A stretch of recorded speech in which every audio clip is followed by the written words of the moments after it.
All right, everyone, we're going to get started.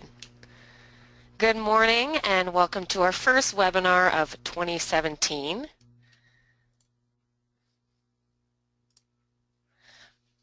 I, of course, am your host, CRM Consultant, Angelina Jacobs. And as always, I encourage you to take down my contact details in case you have any further questions or possibly need direction to additional resources such as any online how-tos, whether it's documentation or videos. We can help you with that. I do my best to answer as quickly as possible, but please be patient if there is a delay, or perhaps I can dispatch it to someone else who can be the best resource to answer your questions. Now we will be starting off with a look at Dynamics 365, and that was released by Microsoft just recently. So for some of you, this may be exactly what you already have if you signed up recently, or if you'll be signing up, this will be what you'll get. And then any of you looking to upgrade, you would be upgrading to this as well. So it's a great kind of preview to see what's changed and what new features are available to you. Now, one thing to note is that the licensing has changed quite a bit. So near the end, I will bring up just kind of a high-level overview of that as well to give you a quick understanding. Of course, at the end, I'll give you additional resources because I'm sure you'll have lots of questions, or if you actually want demos of the particular areas I'm going to go over today, we'd be happy to do that for you. So I will give you that at the end as well when we do our Q&A. I have a couple consultants on the line with me, so they will be able to answer some of your questions as they come in. So feel free throughout the presentation to type in your questions into the question box. What we're going to cover today, we're just going to go over some of the new features in 365, the new look. It's somewhat different from what you're used to, as well as some of the navigation has changed. So let me just launch into my Dynamics 365 environment.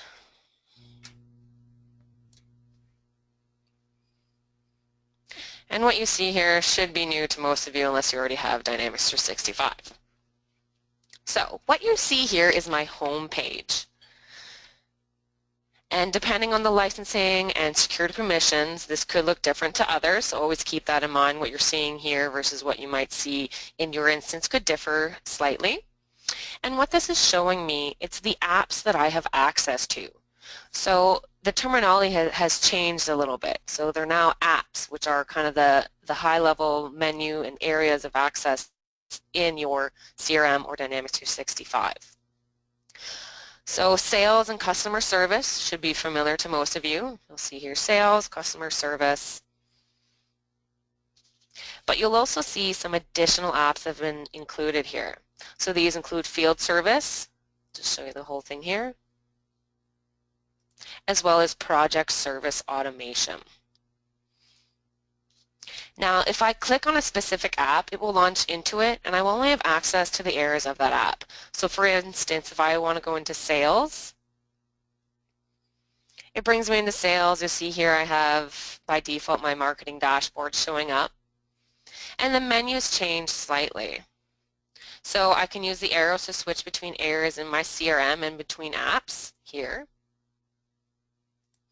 And then the same for moving between the different areas of this specific app. So obviously sales has my sales marketing, and then because I have full access, you can see the settings as well. You won't have to switch between your apps though, so I won't have to go into sales and then go into service and then go into field service if I have access to all of those. The way you do that is you'll see here when I go into the drop down to go to my different apps, I have the specific ones, but then I also have a generic one here. Obviously this is with our name, CRM Dynamics, but depending on the naming that your company gives, this will give you access to all the apps that your license and security allows. So in this case, you'll see here, I'm now in sales by default, but if I go and select this drop down, you'll see here I have access to all the different apps within Dynamics 365. So we have sales, service, marketing, field service, and one of the new ones, as well as project service, and then resource scheduling ties into these. And then of course the settings and training areas. So it's only a slightly different look, slightly different menu navigation, but relatively similar to 2016, and of course a little bit different 2015. If you're on any earlier versions than that, it could differ quite a bit. And of course we encourage you to update to the newest, as there's quite a bit of new functionality and capabilities within the system. So let's go over some of the new apps. And we're going to start with field service. So I'm going to click into here.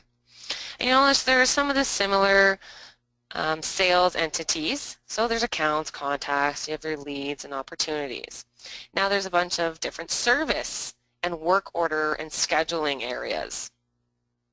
So field service, it does allow you to manage service agreements. So you'll see here your agreements in here, such as your reoccurring service calls, contracts, warranties, and installed products. So you'll also see here there's an inventory and purchasing area. So it's great product management and inventory management. Now, I won't be going into a full demo of field service. That could take an hour in itself.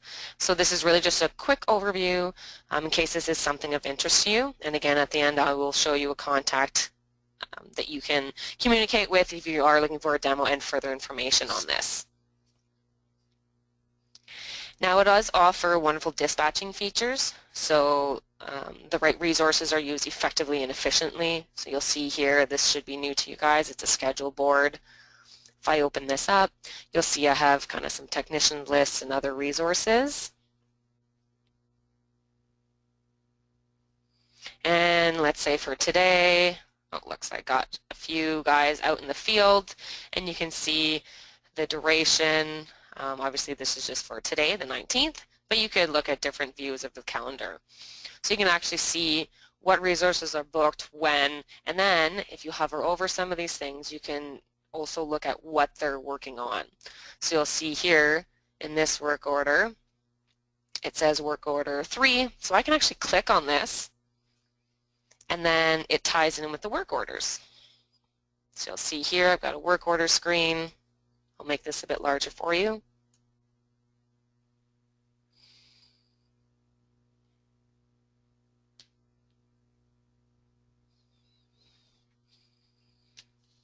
So you can get a lot of information from here as well. So like the service accounts, billing accounts if they differ, the status, contact details, other incidents and bookings, as well as costs associated with it.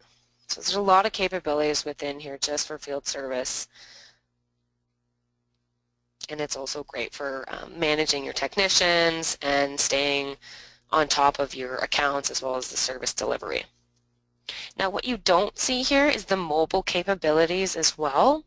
So your technicians out in the field, they can stay connected via mobile and an app and can not only access their customers' data, but they can get better at troubleshooting, finding the right details or even past incidents, as well as complete the work orders on the road and fill in the data required before getting on to their next call. And of course, when I say on the road, they're not filling this in while driving. They could fill it in right after their service call, send it in, it's viewable within the system for others who might be at the office, and then the technician can go on to their next dispatch call. So it ties in quite well with mobile functionality.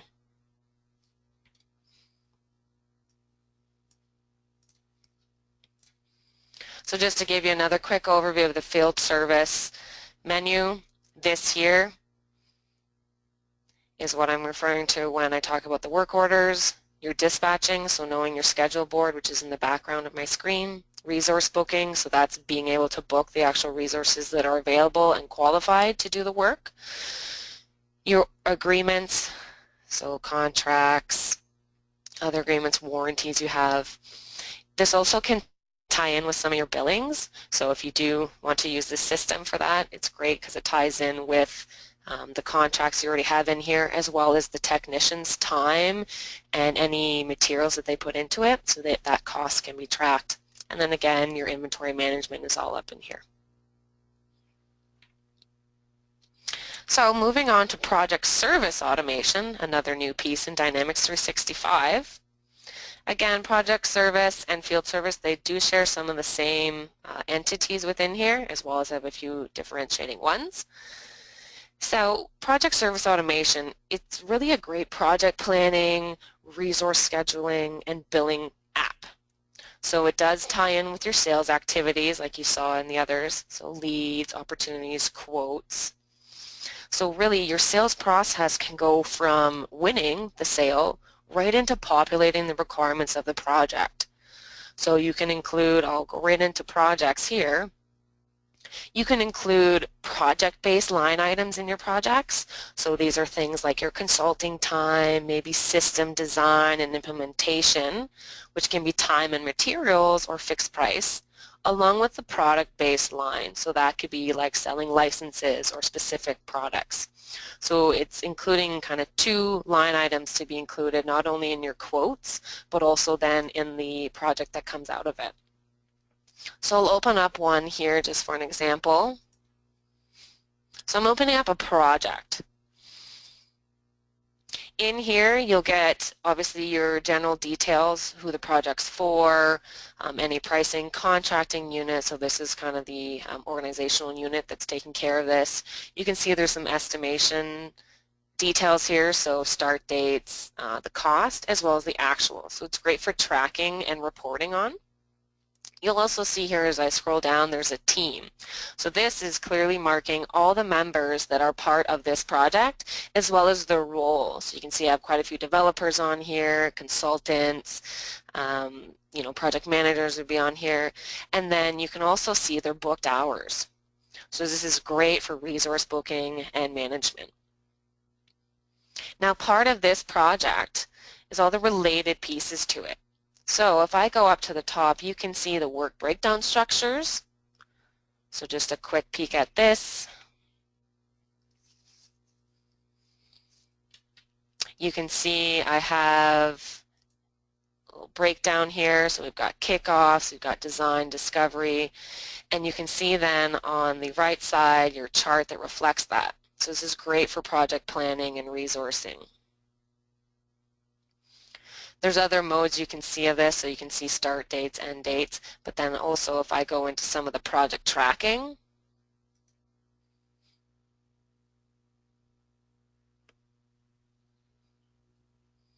it's going to show me what's been completed, what's been booked, so the actual hours, so I can see here, project kickoff, there was 8 hours, effort estimates, schedule variances, and this is just an effort tracking. So again, it's a different type of tracking view because then I can also change this to a cost tracking. And then you kind of get the dollar values associated with those pieces of your project. So what's remaining, what's already been booked and costed out. You can also see the resources attached to your projects or to see which ones are available. So you'll see here, I'll pull down the project service automation menu. I just went into some of the planning pieces, so the projects, of course there's templates and whatnot for everything. I already mentioned the sales pieces, but there's now this resources section. So again, you have a schedule board very similar to the field service one where you can see what resources are scheduled and at what times and dates. You also have resource utilization. So again, as people start inputting time against projects and completing their task, you can start to see the resource utilization. So it's a great functionality, especially for management and tracking this. Resource requests, this just refers to anyone that you've kind of requested to book. Obviously, if there's a role that needs to be scheduled for someone in a project, you can have requests here and send those out and then obviously based on people's availability, they can choose whether they can accept or not. And then of course management can approve that as well to make sure that they're getting the right resource they need. So there's a lot of resourcing capabilities in here, which is fantastic, especially for resource managers and those that handle the bookings. Can make their life a lot easier, as well as the actual resources they're using. They can kind of get their schedule given to them based on their utilization rates and the schedule that they set. So a developer that might work, 7 a.m. to 3:30 p.m. They have that schedule set so that they won't be booked past any of those times, whereas maybe a consultant is working a 9 to 5, and again, that all gets incorporated into the resource bookings. So it's a great tool on an overall level, but also on the individual level. A great piece to mention in addition is the billing. So again, this does tie in with invoicing. And it's based on some of the contracts and quotes that can be set up, as well as the time that gets booked against projects. So this is a great feature in here, and it's called time entries. This is essentially where your team can input the time that they've worked against a particular project. And it's very easy to input. You can see here I have a calendar type view. I can also change this to a grid view. So it's almost like having an editable grid to fill in my time entries. And again, it's only going to show you, in this case, the project that I'm on as a user. So people can't be booking their time against stuff that maybe they actually weren't assigned to, as well as any tasks. So it's a great way to kind of keep the time entries against the projects as accurate as possible, and it's a great tracking feature for that too. So of course, I was on that project that I opened up. You can have different tasks you can input. Oops. And then the roles associated, whether it was actual work, maybe an absence, or vacation day, because you do need to include those, especially in the utilization rates, because you don't want a vacation day to go against someone's utilization, because we want everyone to have a great work-life balance, right? Once someone inputs time entries, the project manager can also then approve them. So they can look at a time entry that someone has submitted and said, okay, yeah, this task took 4 hours, I'm good with that, let's approve it. And then it actually gets put onto the project and decreased from the time allowance, and as well as input into the cost tracking. So I know it's a very quick overview of these pieces. Each of these can really be their own demo. So again, I'll show you just at the end who you can contact, because we have some great demos available to you. But I will just bring this up again to show you the different menu. Resource scheduling, this would be more specific to your actual resource manager, so they have one area to go to, but it ties into the other apps in the system. It's just a separate menu on its own. So it's not necessarily a separate app, it's just a separate menu selection based on someone's role. Okay. Once time entries are entered and approved, you can see what's called actuals. So again, this is showing the approved time that people have submitted and a project manager has approved against a project. You'll also see here in this list, there's chargeable, because you can have chargeable, non-chargeable time. It gives you dollar amounts associated with it as well. Okay.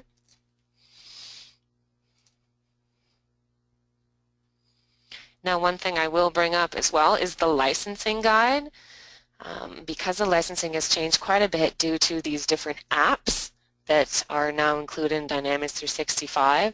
So again, it's just a change of terminology, but they're now called apps, and that's your sales, service, project service, and field service.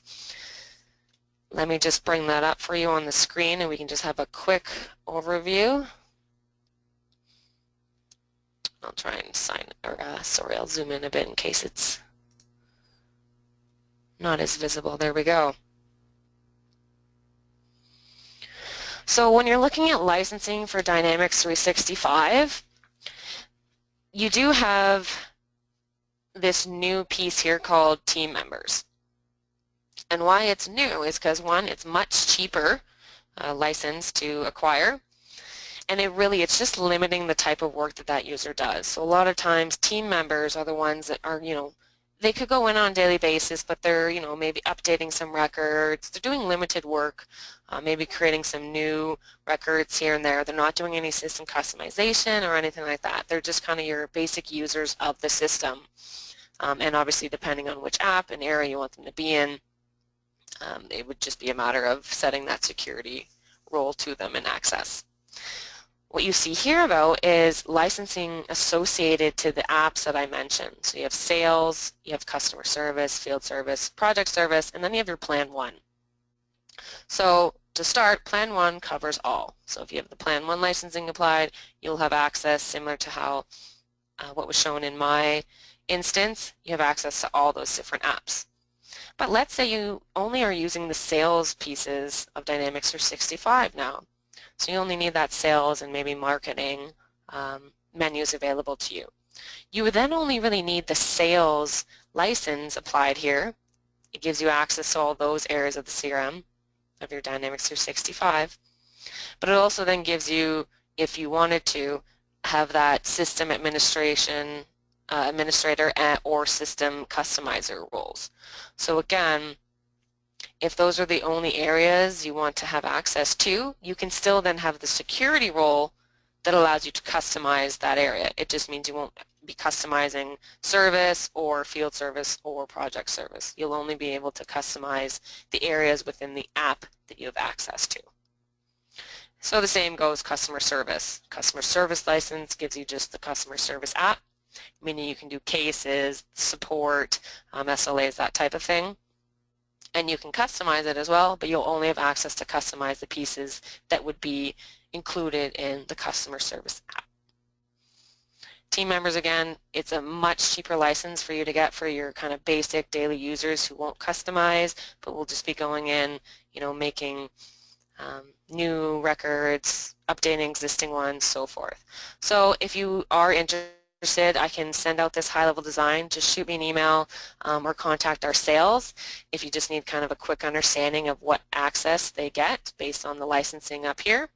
It's just a very easy grid to follow, as you can see, with the X's, bubbles, and then just a couple notes at the bottom. So saying, what's full access, what's read-only limited, and then what they have no access rights to. Okay, so just let us know. We'll send that out. It's a great tool to have, as I know many people get somewhat confused when they start looking at the new licensing guide compared to what it used to be. Okay.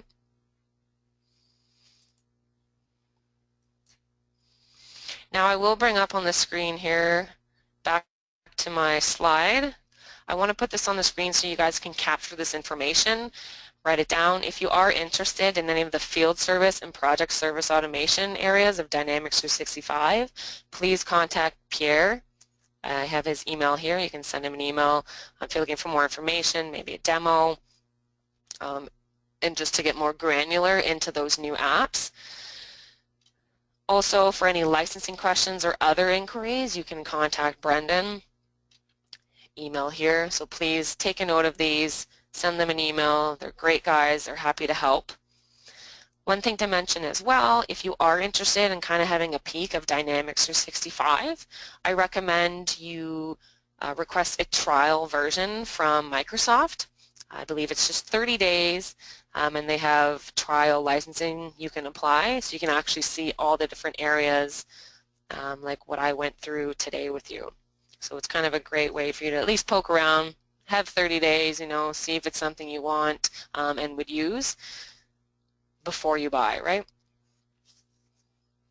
Now I'll just mute myself for a little bit. Please, if you have any questions, type them in. We hope you did enjoy just kind of this quick overview of 365. We have much more coming in the new year, so I'm really looking forward to the upcoming months because we will start to go into the other pieces within 365 in a more granular level, as well as providing more training. So thank you all for attending. Hope you're excited, just as we are here at CRM Dynamics, for the new Dynamics 365. And please, as I mentioned, type in your questions and we'll be happy to answer what we can.